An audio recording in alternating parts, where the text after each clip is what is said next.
My name is Lyra Marcelin, and I am 32 years old. I never thought I'd feel the kind of shame and heartbreak that would make me freeze in front of my own family. But that Christmas Eve changed everything. I still remember the exact moment, as if it were burned into my memory. The smell of roasted turkey, the warm glow of the fairy lights on the tree, the soft laughter of children in the background, and then the voice that shattered it all. This seat is for my real daughter. Get out. My stepdad, Douglas, had shoved me aside at the dinner table, right in front of everyone. The fork I was holding clattered onto the plate, scattering bits of cranberry sauce across the pristine white tablecloth. My heart slammed against my ribs as I stumbled back, heat rising to my face, my throat tightening with a scream I couldn't release. My mother, Eleanor, sat frozen, her hands trembling, lips pressed together as though she had lost the power to speak. And my stepbrother, Ethan, smirked like he had been expecting this moment all along. I didn't understand. How could this man, who claimed to love me, who called me daughter for years, suddenly erase me like I had never existed? The room went silent, every eye flicking between me and him, some in shock, others in thinly veiled amusement. I wanted to vanish, to melt into the floor, to escape the burning humiliation. My chest tightened, tears stinging my eyes, but I couldn't move. I couldn't even speak. The only sound was my own heartbeat thundering in my ears. That night, I realized that the family I had clung to, the home I had tried so hard to be a part of, was not what I had believed it to be. And it all started with one chair, one cruel declaration. If you've ever felt invisible in a room full of people who are supposed to love you, you know the kind of loneliness I felt in that instant. But before I get too far ahead, let me take you back to how I ended up there, at that Christmas table, in the crosshairs of betrayal. But first, if you're someone who has ever felt replaced or hurt by someone you trusted, hit that like button and stay with me. You're not alone. I grew up in a small suburban neighborhood, the kind where everyone knew each other's business and the smell of fresh-baked pies always seemed to linger in the air. My mother, Eleanor, had married Douglas when I was 12, and I was determined to be the perfect stepdaughter. I wanted his approval because my own father had left when I was very young, leaving a void I spent years trying to fill. Douglas was charming, at least at first. He would compliment my school projects, show interest in my hobbies, and even sneak me chocolate after dinner. But there was always a subtle line he wouldn't cross, a part of his heart that seemed reserved for Ethan, his biological daughter from a previous marriage. Ethan and I had the same age gap as cousins, not sisters, but Douglas treated her like the golden child, the kind of attention I ached for. I remember trying to bake cookies with him once, eager to impress, only to have him tell me, "You try hard, Lyra, but Ethan, she's just naturally gifted." Even then I felt it, an invisible weight pressing me down, a quiet message that no matter what I did, I'd never measure up. As the years went on, the favoritism became impossible to ignore.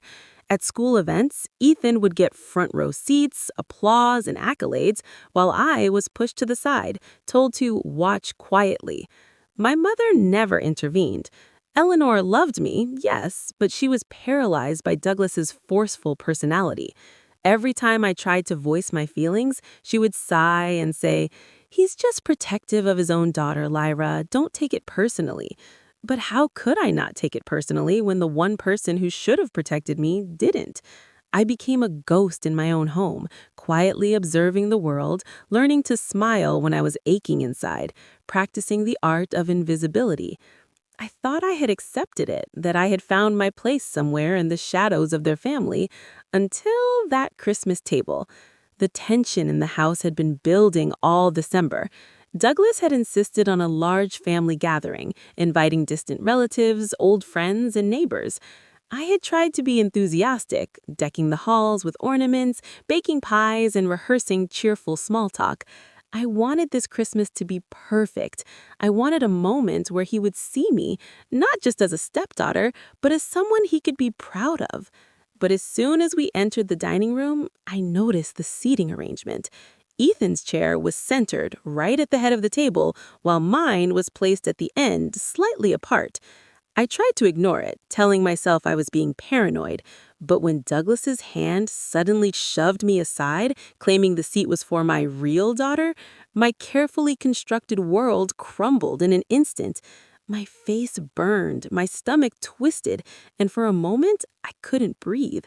People murmured, some awkwardly, some openly amused, and I realized that no one would defend me. My mother looked away, Ethan smiled smugly. Douglas had drawn a line in the sand, and I was on the wrong side of it. I wanted to scream at him, to call him out for the betrayal, but all that came out was a small, strangled sound that barely escaped my lips. I fled to the kitchen, clutching my coat, feeling like I had just lost something I hadn't even fully possessed. The room behind me continued its laughter, its whispers, its casual cruelty. And as I stood there, pressing my hands to my face, I realized that this wasn't just about a chair at a dinner table. It was about a lifetime of being second best, of being told without words that I was never enough. I thought of my father who had abandoned me, of my friends who had drifted away, and of my mother who could not or would not stand up for me. And in that moment, I knew I had to decide. Would I continue to let their opinions define me, or would I finally reclaim my sense of self? Before I could even process it, the kitchen door opened and a figure stepped in. It was my cousin, Marin, who had always seen me, really seen me. "Lyra, are you okay?" she asked, her voice gentle but firm. I shook my head, tears spilling down my cheeks, and she pulled me into a hug. "You don't deserve that. You never did. He's wrong, and you're worth so much more than this family's drama." Her words were a lifeline, and for the first time that evening, I felt a flicker of hope. But that hope was quickly overshadowed by a new wave of dread. From the kitchen doorway, I caught sight of Douglas smirking, whispering something to Ethan. Whatever he was plotting next, I could feel it in my bones, a premonition that this humiliation was far from over.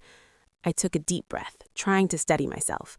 I had two choices: retreat entirely from my family, pretend this never happened, or confront the storm head-on. But before I could make a decision, a message pinged on my phone from an unknown number. "You think you're welcome here? Think again. Everyone knows where you belong." My hands shook as I stared at the screen. This wasn't just Douglas. Someone else was involved. Someone orchestrating this, ensuring that my place in this family would never feel secure. And suddenly, the betrayal wasn't just about favoritism. It was personal, targeted, calculated. I swallowed hard, feeling the familiar churn of anxiety and fear in my stomach. But beneath it, a spark of determination ignited. They had underestimated me. They thought I would crumble and disappear into the shadows forever, but they didn't know me at all. I would find out who was behind this, why they wanted to make me feel small, and I would confront them, not with anger alone, but with truth, with evidence, with the quiet, unshakable power of someone who refuses to be erased. And that's when I heard the faint creak of the stairs, the soft sound of footsteps approaching the kitchen. Whoever it was, they were coming to find me, and I had no idea if they were friend or enemy. I backed up against the counter, heart pounding, eyes darting around for a place to hide. My mind raced. Should I stay and face them, or slip out into the cold night air and disappear? And as the shadow fell across the doorway, I realized with a sick twist in my stomach that this Christmas, nothing would ever be the same. I remember lying awake in my bedroom that night, the soft glow of Christmas lights filtering through my blinds, casting faint patterns across the walls. I couldn't stop replaying the scene at the dinner table, the way Douglas had shoved me aside, the way everyone had stared, some in shock, some almost gleeful in their silent judgment. I had always known that being his stepdaughter wasn't going to be simple, but I had believed, maybe foolishly, that love could overcome favoritism. That night, I learned otherwise. the crushing weight of rejection settled into my chest, but as much as it hurt, it also forced me to think, forced me to remember why I had allowed this pattern to exist for so long. Growing up with Eleanor and Douglas was like living between two worlds. My mother, Eleanor, was a soft-spoken woman with a heart full of love, yet she was fragile in ways that made her powerless against Douglas's domineering presence. She was the kind of woman who would apologize for her own child's misfortunes just to keep the peace, always trying to mediate, always stepping back. Douglas, on the other hand, carried himself with a self-assured arrogance that demanded loyalty, admiration, and obedience from anyone under his roof. And Ethan, his biological daughter, was the sun around which the rest of us orbited. She was charming, manipulative in subtle ways, and gifted with the ability to make everyone believe she was the golden child, while I, the stepdaughter, was meant to fade into the background. I was 10 when Douglas first made his favoritism clear. We had gone on a weekend trip with just the family, a rare moment that should have been filled with laughter and bonding. Instead, he took Ethan skiing while I was left at the lodge, told to enjoy the warmth of the fire. I remember staring through the frosted window at them gliding effortlessly down the slope, hearing their laughter, wishing with all my heart that he would look at me the same way. I remember thinking, even then, that I would do anything to be noticed, to be chosen, to be loved as fully as Ethan was. That longing followed me into every birthday, every holiday, every family gathering. I was the invisible shadow that lingered just outside the light, trying desperately not to be noticed, yet aching to be seen. School became both an escape and a battlefield. I excelled academically, hoping that success would translate to recognition at home. I joined the drama club, the debate team, even the school orchestra, anything that would make someone, Douglas, my mother, even Ethan, look my way and acknowledge my presence. Sometimes it worked. I would catch a fleeting smile, a nod of approval, a quiet, well done from Douglas. But it was always temporary, quickly replaced by Ethan's accomplishments, her accolades, her effortless charm. I learned early that life with them was a game I was destined to lose if I measured it by their standards. And yet, there were fleeting moments of happiness. My cousin Marin, who was only a year older than me, became my confidant and anchor. She saw me in ways my own family never did. We would spend hours talking about school, dreams, and the unfairness of family politics. She taught me that it wasn't weakness to feel hurt, it was human, but that I could choose how I responded to it. Those conversations became my secret lifeline, the whispered words that reminded me I was more than the role my family had carved for me. But even with Marin's support, the manipulations and betrayals in my home only grew. I remember the subtle ones first. The way Ethan would claim my ideas as her own during school presentations, the way Douglas would dismiss my achievements while praising hers. Then came the crueler, more deliberate acts. My birthday parties became exercises in exclusion. Presents meant for me would be accidentally forgotten, invitations left unmentioned, photographs carefully cropped to erase me from family albums. I began to understand, in a visceral way, that this wasn't just oversight or neglect. It was a pattern, a deliberate attempt to ensure I never felt fully entitled to my place in this family. When I was 17, the emotional tension reached its peak. Douglas had organized a family photo session, a seemingly innocent event. I had worn my favorite dress, hair carefully styled, ready to smile for the camera. But as we lined up, he positioned Ethan front and center, myself tucked off to the side, almost hidden. During the photo shoot, he whispered something to Ethan, and I caught the faint smirk on her face as she leaned into him. Later, my mother told me not to worry, that it was just how families arrange photos, but I knew the truth. The message was clear. Ethan was his priority, I was an afterthought, and this dynamic would continue as long as I stayed silent. The years that followed were a complicated dance of compliance and quiet rebellion. I learned to keep my feelings in check, to smile when I was aching, to master the art of invisibility. Yet, despite the manipulation and favoritism, I refused to let them break me entirely. I worked hard in college, earned scholarships, and pursued my own independence. By the time I turned 22, I had a degree, a job I loved, and a small circle of friends who truly valued me. For a while, it felt like I had stepped out of their shadows and into a life that belonged to me alone. But Douglas never let me forget the hierarchy he had established, nor did he allow Ethan's place at the center to be challenged. Even as adults, the subtle power plays continued. The Christmas before the infamous table incident had been my first attempt to assert some control. I suggested that we rotate seats each year, that everyone, including Ethan and Douglas, experience what it's like to see things from another perspective. My mother smiled faintly at the suggestion, but Douglas scoffed, dismissing it outright. "Family traditions are sacred," he said, though in his tone there was a sharp edge that implied any suggestion of fairness was an act of rebellion.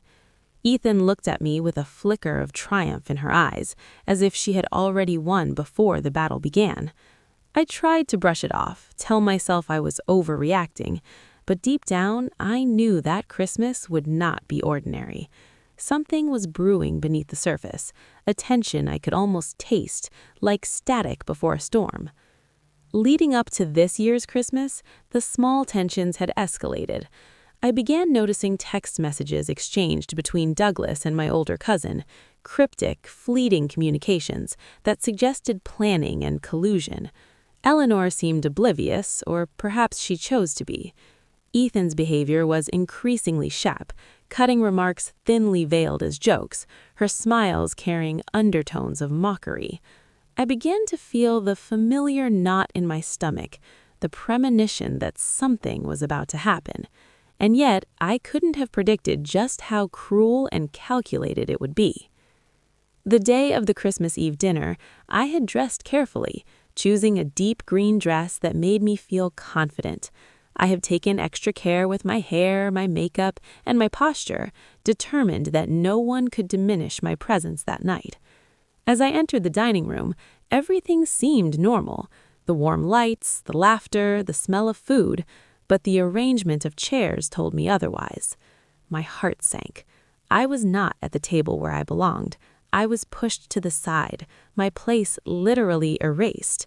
The moment Douglas shoved me aside, the culmination of years of subtle manipulation and emotional neglect became undeniable. This was the apex of the hierarchy, the stark declaration that I had never been fully part of the family. I fled to the kitchen, but even there the sense of betrayal lingered. I could hear the laughter and murmurs from the dining room, feel the cold sting of exclusion on my skin. And then the text message arrived, the unknown number threatening me, confirming that this was not just a momentary lapse, it was orchestrated.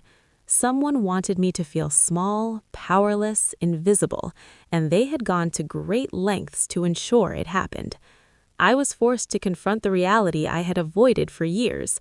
The battle for recognition, for love, for a sense of belonging was far from over. And yet, even in the midst of despair, I felt a spark of defiance. I would not be erased. I would not allow Douglas, Ethan, or anyone else to dictate my worth. But as I pressed myself against the cold kitchen counter, heart racing, I realized that this spark might soon ignite a fire that I wasn't entirely ready for. A fire that could expose secrets, manipulate truths, and perhaps destroy more than just the fragile image of family. The footsteps on the stairs grew louder, deliberate, cautious. Whoever was coming would not find me cowering forever. And yet, a shiver ran down my spine as I wondered, was the next person to enter the kitchen a friend or the architect of this cruel, calculated betrayal? The storm of lies, favoritism, and hidden agendas that had shaped my childhood was far from over, and I was about to confront it head on. I pressed my back harder against the cold kitchen counter, my fingers gripping the edge until my knuckles turned white. The footsteps above grew louder, deliberate and measured, each one echoing like a drum in the quiet house. My chest heaved, heart slamming against my ribs as if warning me of the storm I was about to face. Whoever was coming would either comfort me or confirm my worst fears, and at that moment, I couldn't tell which it would be. My mind raced, sifting through possibilities. Was it my cousin, Marin, coming to check on me after my flight from the dining room? Or was it Douglas, intent on continuing the humiliation? Or worse, Ethan, smug and victorious, ready to enforce the cruel hierarchy that had defined my life for years? I barely had time to react before the door creaked open and a figure stepped into the kitchen. It was Ethan, but not alone. She had that signature, infuriating smirk, the one that could turn any victory into a performance. In her hand was my phone. My stomach dropped. "Looking for this?" she asked, voice honeyed, dripping with malice. I froze, every nerve in my body screaming in alarm. She held it out like a trophy, and I realized immediately she had read my messages, my private notes, possibly even my emails. The betrayal cut deep, sharper than Douglas's shove at the table. "Ethan, give that back," I said, trying to keep my voice steady. She laughed, a soft, mocking sound that made my chest ache. "Oh, Lyra, you really thought you were the only one who could keep secrets? Douglas and I have been planning this for weeks." My mind spun. Planning? This wasn't just favoritism. This was orchestration. Someone had deliberately engineered my public humiliation, manipulating the family, controlling the narrative, and ensuring that I would feel powerless in front of everyone. My hands shook as I tried to snatch the phone back, but she dodged with an agility I hadn't expected. "You think your little life outside this house means anything here?" she taunted. "Here, you'll always be second. You'll always be replaceable." I wanted to scream, to cry, to collapse, but instead, I did the only thing I could. I stepped back, head held high, forcing my voice into calm, measured tones. "You can hold the phone, but you can't hold me. You can't decide my worth, and I'm done letting this charade define me." Her smirk faltered slightly, but only for a moment. I could see the glint of triumph in her eyes. She was enjoying this far too much. As she left the kitchen, still clutching my phone, I felt the familiar sting of tears, but beneath it, a small flame of determination sparked. I would uncover everything, every lie, every manipulation, every secret that had been weaponized against me.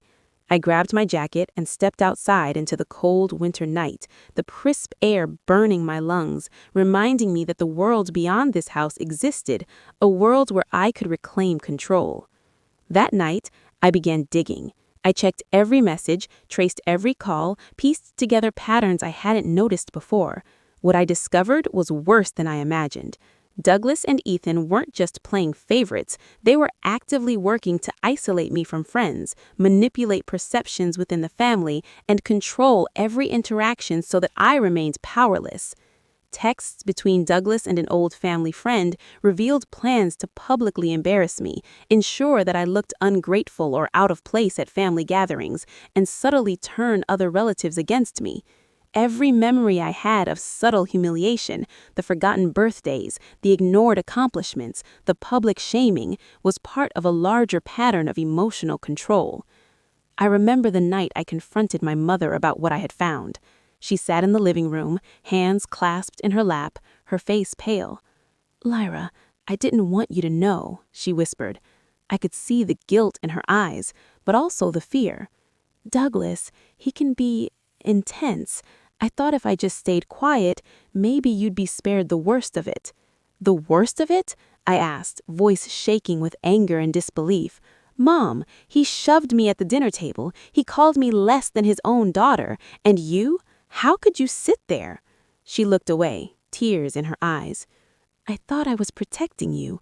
I thought—" Her voice trailed off, but I could hear the tremor of truth hidden beneath her excuses. The confrontation forced me to make decisions I had been avoiding for years. I couldn't stay passive. I had to establish boundaries, reclaim my identity, and protect my sense of self from the people who were supposed to love me. But Douglas wasn't someone who would let me take control easily. That much was clear when, a few days later, I returned home to find a series of subtle attacks, snide remarks during dinner, thinly veiled criticisms about my work, even messages on social media designed to provoke and unsettle me. It became a war of attrition, each day testing my patience, my resilience, and my ability to maintain composure in the face of manipulation. And then came the breaking point. It was a Friday evening, weeks after Christmas, when I found myself alone in the living room, scrolling through messages, trying to piece together the final proof I needed to confront Douglas and Ethan publicly. A knock on the door startled me. My heart leapt. I opened it to find Marin, holding a manila envelope. "Lyra, I think you need to see this," she said softly. Inside were documents, photos, and text printouts that revealed the full extent of the scheme, how Douglas and Ethan had coordinated with relatives, friends, and even co-workers to manipulate everyone's perception of me. There were emails that had been intercepted, letters that had been hidden, messages that painted me as ungrateful and difficult, all carefully constructed lies designed to make me doubt myself. I felt a mixture of fury and despair. The evidence was overwhelming. Every subtle act of exclusion, every insult, every moment of manipulation suddenly made sense. It wasn't just favoritism, it was deliberate, calculated, and aimed at breaking me. I turned to Marin, shaking, tears streaming down my face. How could they do this? How could they spend years planning this? She hugged me tightly. "Because they underestimated you, Lyra. They thought you'd never fight back." And that's when I realized the power shift had begun. Armed with undeniable evidence, I could finally confront them, not just with emotion alone, but with truth. I could reclaim my voice, my dignity, my place in the world. But confronting Douglas and Ethan was going to be terrifying. I knew it. It would trigger resistance, anger, and possibly more manipulation. I had to be careful, strategic, and unwavering. That night, as I lay awake, I made a decision. I would confront them. I would expose the lies, set boundaries, and take control of my life in a way I had never dared before. But as I drifted toward sleep, I heard a faint ping on my phone, a new message from an unknown number. "You think you know everything? Think again. Be careful who you trust." My heart raced.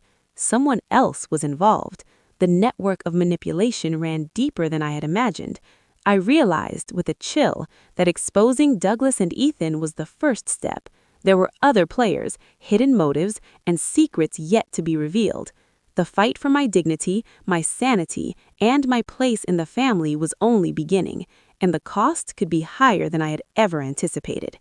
That night, I truly understood what it meant to be alone in the fight for my own life, even within my family.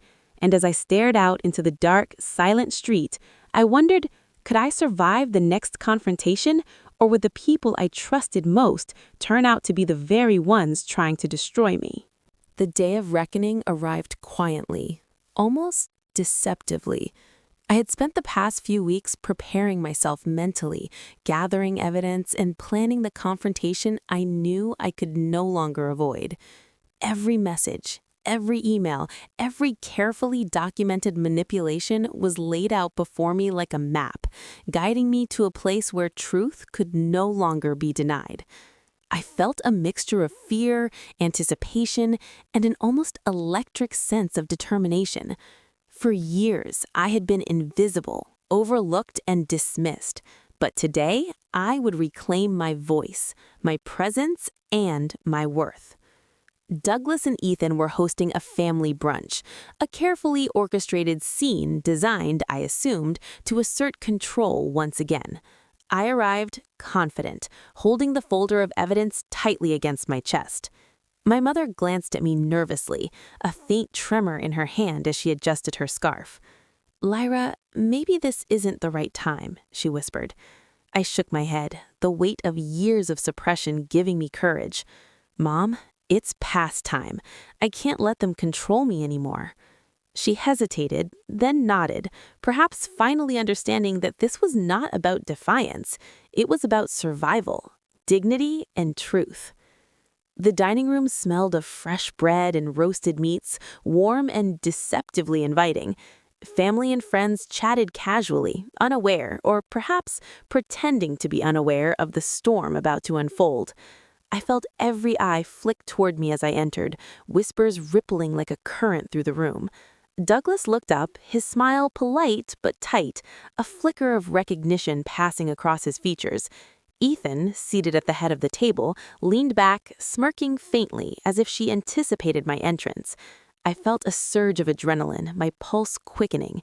This was it, the moment where the past and present would collide, where the years of subtle betrayal would finally be exposed. I placed the folder firmly on the table, letting it thud loudly against the polished wood. "We need to talk," I said, voice calm but firm, cutting through the murmurs. Douglas raised an eyebrow, his usual arrogance flickering slightly. "About what?" he asked, though I could see the slight edge of uncertainty in his tone. Ethan's smirk faltered, replaced by the first hint of nervousness I had ever seen in her. "Lyra, you're exaggerating," she said, but her tremor betrayed her. "Exaggerating?" I repeated, holding up a series of printed messages between her and Douglas. These texts show the coordination, the planning, the intentional exclusion. I didn't make this up. You both made this a game, and I'm done playing. Douglas's face hardened, his jaw tight, but I could see the cracks beneath his composed exterior. He tried to deflect, to minimize, but I would not be silenced. The confrontation escalated as I addressed my mother. "Mom, I know you tried to protect me, but your silence allowed this to continue. I need boundaries. I need respect. I need to know that my feelings and achievements are valid, and I will not allow anyone to diminish them anymore." Her eyes filled with tears, and she finally nodded. "You're right, Lyra. You've been too long in the shadows. I'm sorry I didn't see it sooner." That small acknowledgement from her, long overdue, gave me a surge of strength I hadn't realized I needed. By the time I finished, the room was still. Family members looked at each other, whispering, some shocked, some uncomfortable. Douglas stood slowly, his face a mask of restrained anger. "You think this changes anything?" he asked, his voice low. "I am still the head of this family. Ethan is still my daughter. You will always be different." I took a deep breath, feeling the weight of every moment I had endured, every slight, every word that had cut deep into my heart. "I am different," I said softly but firmly, "and that difference doesn't make me less. It makes me who I am, and I refuse to be diminished by anyone, even you." Ethan opened her mouth to argue, but I didn't wait. I turned and left the dining room, the folder of evidence clutched tightly in my hand. Outside, the crisp air hit my face, filling me with a sense of clarity I hadn't felt in years. I realized that I didn't need their approval to validate my existence. I didn't need to fight for a place at their table or in their world. I had my own life, my own friends, my own identity, and for the first time, it felt complete. The days that followed were quiet but transformative. Douglas and Ethan avoided direct confrontation, their power diminished by the exposure of their manipulations. My mother and I rebuilt our relationship on honesty and trust, rather than avoidance and fear. I sought therapy to process the years of emotional neglect and betrayal, learning to navigate my feelings without allowing them to define me. And perhaps most importantly, I learned to establish boundaries, firm, unyielding, necessary boundaries that protected my emotional well-being without apology. I also reconnected with friends I had distanced myself from, seeking joy, laughter, and shared experiences that reminded me that family isn't always defined by blood or household. I pursued passions that had been neglected for too long, traveled to new places, and allowed myself to step fully into the life I had always imagined. The scars of my past remained, yes, but they no longer dictated the narrative of my present. I had reclaimed my voice, my identity, and my dignity, and nothing, not even the people who had tried to diminish me, could take that away. Looking back now, I understand the lesson this painful journey taught me. Betrayal and manipulation can wound deeply, but they do not have to define your future. Strength is found not in retaliation, but in reclaiming yourself, your boundaries, and your life. I learned that family is complex, sometimes cruel, but ultimately the power to define your worth lies within you, not in the opinions of others. That Christmas, that shove, and the years of subtle cruelty were catalysts, not for my defeat, but for my awakening. And I can say without hesitation that I am stronger, wiser, and more certain of my value than I have ever been. I no longer fear the shadows of manipulation or favoritism because I carry my own light, one that no one can dim. So I ask you, the person listening to my story, have you ever been made to feel invisible in a place you thought was yours? Have you experienced betrayal from those you trusted most? How did you reclaim your voice, your identity, your life? Share your story in the comments, because sometimes hearing someone else say, "I see you and you are not alone," is the first step toward your own freedom.